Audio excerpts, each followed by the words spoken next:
ምዕራፍ 3 አይሁዳዊ ምዃን ደኣ እንታይ እዩ ረብሓኡ ብዝረትከ እንታይ እዩ ጥቕሙ ብኹሉ ወገን ብዙሕ እዩ ቅድሚ ኩሉ ቃል ኣምላኽ ንኣኣቶም እዩ ብሕድሪ ዝተዋህቦም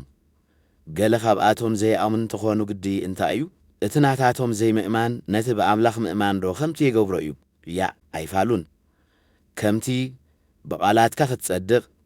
ኣብ ፍርዲ እውን ክትረትዕ ኢኻ ዝብል ጽሑፍ ዘሎ ኩሉ ሰብ ሓሳዊ እኳ እንተኾነ ኣምላኽ ሓቀኛ እዩ እቲ ክፍኣትና ጽድቂ ኣምላኽ ዝገልጽ ካብ ኮነስ እንታይ ንበል ኣምላኽ ብቁጥዓኡ ኺቐጽእ ከለኸ ደኣ ዓማጽ ማለት ድዩ ከም ኣዘራርባ ሰብ እዛረባ ኣለኹ ኣይፋሉን ከመ ኢሉ ደኣ ኣምላኽ ንዓለም ምፈረዳ ሓሶተይ ንሓቂ ኣምላኽ ዝገልጽን ንኽብሩ እውን ዝውስኽን ካብ ኮነ ደኣ ስለምንታይ ከም ሓጥእ ኾይነ ዝፍረድ ከምቲ ገሊኦም ጽቡቕ መታን ኪመጽእሲ ክፉእ ንግበር ከም ዝበልና ገይሮም ዘካፍኡናን ዘይጸርፉናን ስለምንታይ ደኣ ከምኡ ዘይንብል ነዚኣቶም ደይኒ ቅኑዕ እዩ እሞ ኸ ደኣ ካብኣቶም እንሕሸሉ ዶ ኣሎና ካብኣቶም እንሕሸሉ ሓንቲ እኳ ይብልናን ምኽንያቱ ከምቲ ቅድም ዘመልከትክዎ ኣይሁድ ኮኑ ግሪኻውያን ኩላቶም ኣብ ትሕቲ ሕግዝኣት ሓጢኣት እዮም እቲ ጽሑፍ እውን ከምዚ ይብል እዩ ሓደ እኳ ጻድቕ የልቦን ሓደ እኳ የልቦን ዘስተውዕል ሓደ እኳ የልቦን ንኣምላኽ ዝደልዮ ኸዓ ሓደ እኳ የልቦን ኩላቶም ዓለዉ ኩላቶም ሓቢሮም እውን ሰሓቱ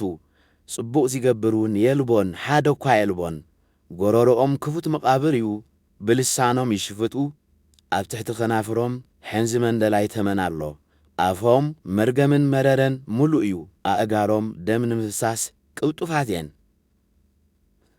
ኣብ መገዶም ዕንወትን ጸበባን ኣሎ ንመገዲ ሰላም ከዓ ኣይፈልጥዋን እዮም ኣብ ቅድሚ ኣዒንቶም ፍርሃት ኣምላኽ የልቦን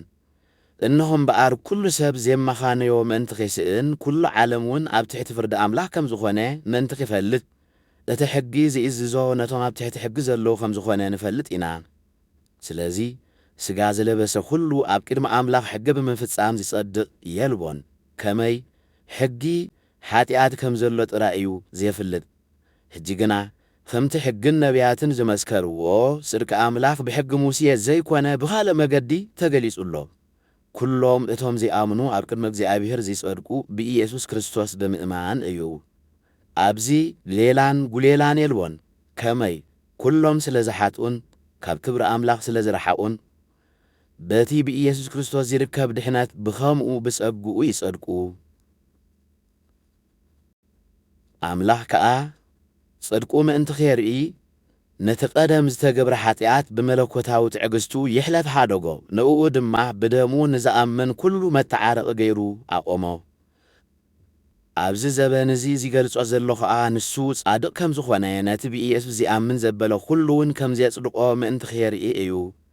ምሕባና ደኣ ኣበይ ኣሎ ንሱ ተሪፍ እዩ በየናይ መገዲ ሕጊ ብምፍጻም ድዩ ኣይኮነን ብእምነት እዩ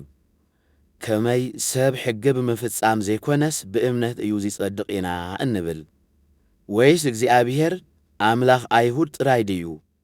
ኣምላኽ ኣሕዛብ እውን ዶ ይኮነን ኣምላኽ ኣሕዛብ እውን እባ እቲ ንግዙር ብእምነት ንዘይግዙር እውን ብእምነት ዘጽድቕ ኣምላኽ ሓደ እዩ እምበኣር ንሕጊ ዶ ብእምነት ነፍርስ ኣሎና ያ ኣይፋልናን ንሕጊ ስባ ደኣ ነደልድሎ ኣሎና